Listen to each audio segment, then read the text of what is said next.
you're talking a lot about activists and journalists making maximalist and untrue or sometimes just too pessimistic claims about the extent to which climate change is an apocalyptic threat to humanity and an extinction level event for our species and so forth. So what do you say to someone who believes that? How would you persuade them in the course of a few minutes that climate change is not the apocalypse? Yeah, I mean, I point out, climate change is real. It's not the end of the world. It's not our most important environmental problem. Our most important environmental problem continues to be poverty, real serious poverty, global poverty. The 2 billion people that rely on wood as their primary source of energy and on low efficiency agriculture. We've become incredibly resilient to natural disasters. Nobody predicts that deaths from natural disasters are going to start going up again. Just to put it in perspective, about 450 people die every year in the United States from natural disasters. We had 90,000 drug overdose deaths last year. So you're talking, a 2,000 times more deaths from drug overdoses than from natural disasters, and nobody thinks it's going to go up. We produce more food than humans have ever produced in recorded history. We produce 25% more food than we need. Many of us struggle with eating too much, and that's the big problem. And nobody predicts that we're going to have food shortages because of climate change. That may shock people because you hear things that sound rhetorically like that's what's being predicted. But when you go look at the United Nations Food and Agriculture Organization, they predict that food production and surpluses will continue to rise in the future, assuming that poor countries, particularly sub-Saharan Africa and South Asia, gain access to irrigation, fertilizer, and tractors, because those are the main drivers of productivity improvements. There are people who worry about sea level rise. It's never actually been something I've been particularly concerned about. The median predicted sea level rise, according to the Intergovernmental Panel on Climate Change, is a half meter, about 0.6 meters, less than 2 feet. We can and will adapt to that. To give you some perspective, people in the Netherlands, they farm 7 meters below sea level. So we're able to live below sea levels. People say, well, it'll be expensive, and that may be the case, but it's not like Netherlands is poor because they live below sea level. What does that actually mean, practically speaking? So, because I think, when you think of rising sea levels, I live on the water in New York, and I'm just picturing having to quite literally move back civilization. Like, in practical terms, what does it mean to adjust to rising sea levels? What does that look like? I mean, practical terms, it means that most cities are going to be able to create seawalls, sea barriers, flood management systems in the same way we've been doing for a couple of hundred years. In Venice, Italy, I went and visited basically the flood management system because Venice is sinking and it floods frequently. So they built these flood walls. They call it Moses, that protects the city mechanically. Yeah. New York will have to continue to do what it's always done, which is to make investments in its water infrastructure. I don't have a lot of sympathy for, there's people that are kind of like, well, what about these people that have beach houses? And they're going to have to move inland. Cry me a river. I mean, you have a beach house. I don't want to pay for it. I don't want to subsidize it. A lot of this, there's an agenda. One of the financial agendas at work here is to get everybody to subsidize, wealthier homeowners to move inland. I'm not very sensitive to that because it doesn't seem fair. The bigger concern is poor farmers in Bangladesh. A lot of them live right there on the coastline.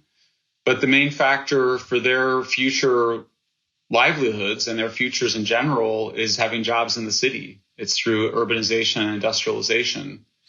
So, I mean, what I became interested in was sort of the ways, and this relates to a lot of the work that you've done and have been thinking about, which is the ways in which I think we impose a view of fragility on people as though it would somehow be unthinkable that people could adapt to rising sea levels when it's like any familiarity with human history knows that our success as a species is precisely due to our ability to adapt to situations much more difficult than the gradual raising of sea levels over the next 100 years.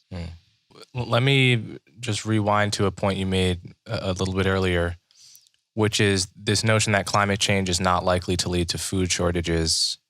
Because I think this is something I've heard a lot of people worry about, is that there will be some kind of resource scarcity as a result of climate change that will lead to military conflict and so forth. So what do you make of that worry? Yeah, I mean, so the military conflict, we're adding two links in a causal chain there. So, but that particular question and the question of refugees was looked at and has been looked at in the peer-reviewed literature. And just basically, like all these things, there are just other factors that massively outweigh whatever impact climate change would have. I think it's important to remember that human beings live in different environments around the world. We live in very dry environments. We live in very wet environments. We live in the tropics. We live in the Arctics. We're very good at living in different places. So the idea that something will occur that will make our lives, make the whole planet unlivable is just nowhere in any of the scientific literature. And in terms of, we grow food everywhere too, right? We're able to grow food in all sorts of places. So it's those concerns are really, a lot of those concerns come from political actors, including activist scientists, activist journalists, activists who want to make a big deal of it. But whenever you look at it, when they kind of go, oh, the Syrian civil war is somehow related to droughts, and the droughts are somehow related to climate change. Even on this issue of droughts, we've been seeing droughts have been going down. They're not going up. There's been no change in terms of the damage from hurricanes once you account for the greater wealth that's in the path of hurricanes. So we're just not seeing these big changes that people have feared, particularly on this particular issue of droughts in particular. But even where you do have droughts, California has periodic droughts, and yet we somehow managed to be one of the biggest food producers in the world. So what about the fires in California? To what extent are the forest fires or the frequency of them rising? And to the extent that they are, is that a consequence of climate change? Yeah, so I would say, here's the way I can simplify it as best as I can. Climate change is neither a sufficient, what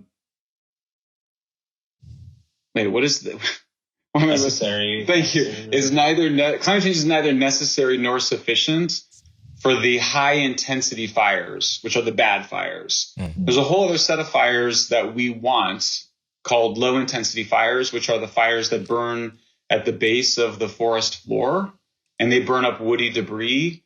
And part of the problem is that when European settlers came to California, they started putting out the fires on the forest floor. And then, of course, they logged the forests. As that timber became less valuable, the forests were not getting logged. And so you had a buildup of a lot of woody debris, just a lot of wood fuel in the forests. And so when you had fires, when we have fires in those forests, they end up being what are called high intensity fires, and they burn the crowns of the trees. And nobody likes that because it ends up it actually kills the whole tree, whereas the low intensity fires don't kill trees. And in fact, they're actually necessary often for tree growth. And so you want to avoid the high intensity fires. So what we saw in California last summer was a really cool phenomenon, which is that you had these high intensity fires coming from these forests that were badly managed. They arrived in a well-managed forest, and then the fires dropped to the forest floor and became low intensity fires. So yeah, climate change is neither necessary nor sufficient for these high intensity fires, whereas the buildup of wood fuel is sufficient and necessary for those fires.